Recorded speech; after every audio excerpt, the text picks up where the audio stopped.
Lăudat să fie Domnul Iisus Hristos și Dumnezeu să ne ajute.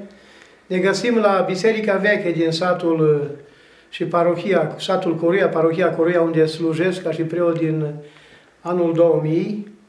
Ne găsim în Biserica Veche, care are un hram foarte frumos, zămizlirea de către Sfânta Ana a Fecioarei Maria, hram care este pe data de 9 decembrie și pe care noi îl sărbătorim împreună cu credincioși în fiecare an, în prima duminică după 9 decembrie. Astăzi am fost la Biserica Nouă, peste drum de această biserică veche, Biserica de Zid, unde am oficiat Sfânta Liturghie, pentru că în această zi îl sărbătorim pe Sfântul Haralambie și pe Sfânta Valentina, dar pe Sfântul Haralambie, care este ocrotitorul animalelor, și credincioșii din sat au venit la biserică, la Sfânta Liturghie, au adus cu ei făină și sare, pe care la sfârșitul Sfintei Liturghii am citit rugăciunile care se găsesc în molitvelnic de binecuvântare a animalelor.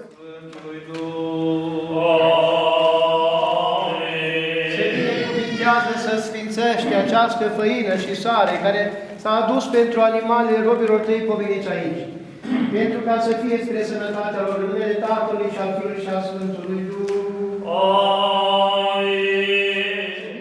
Și am binecuvântat făina și sarea, le-am stropit cu aghiazmă și am citit o rugăciune frumoasă de la sfârșitul acatistului Sfântului Haralambie. După ce le-am binecuvântat, oamenii și le-au luat și le-au dus la casele lor făină și sare pe care o să o dea animalelor să o mănânce dimineața pe stomacul gol pentru a fi ferite de boală sau de farmece sau de alte lucruri rele care pot veni asupra lor. Sărbătoarea Sfântului Haralambie este tradiția ca în partea noastră aici să se oficieze Sfânta Liturghie, indiferent în ce zi cade. În 10 februarie, la noi în sat cântă clopotul și ne adună la Sfânta Liturghie ca să ne rugăm împreună pentru ca Dumnezeu să binecuvânteze satul și animalele care sunt de folos oamenilor, pentru că le aduc în casele lor lapte, brânză, smântână și cele necesare pentru trai. Dumnezeu să binecuvânteze Sfintele rugăciuni.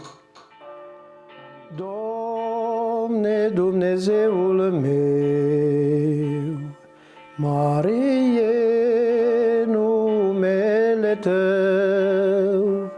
Doamne, Dumnezeul meu, mare e numele Tău. Nu-ți întoarce fața Ta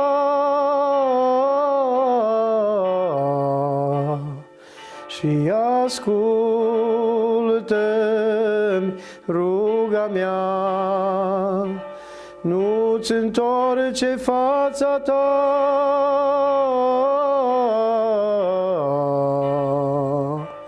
și ascultă-mi ruga mea. Tu ești Cel care ai făcut cerul și pământul. Tu ești Cel care ai făcut cerul și pământul. Toate acestea vor pieri,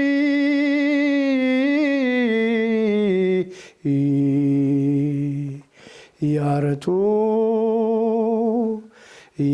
tu tot același vei fi. Toate acestea vor pieri,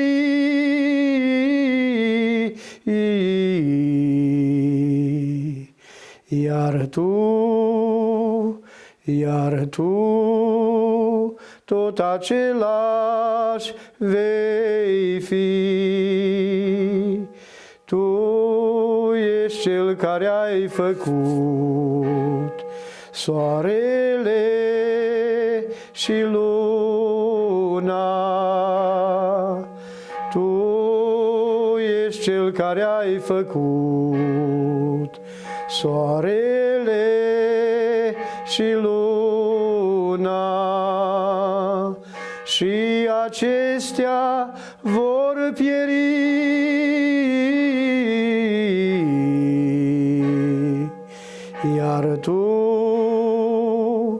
iar tu tot același vei fi.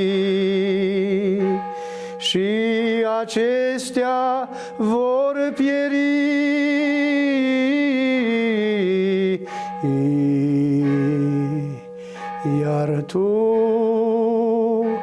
iar tu tot același vei fi.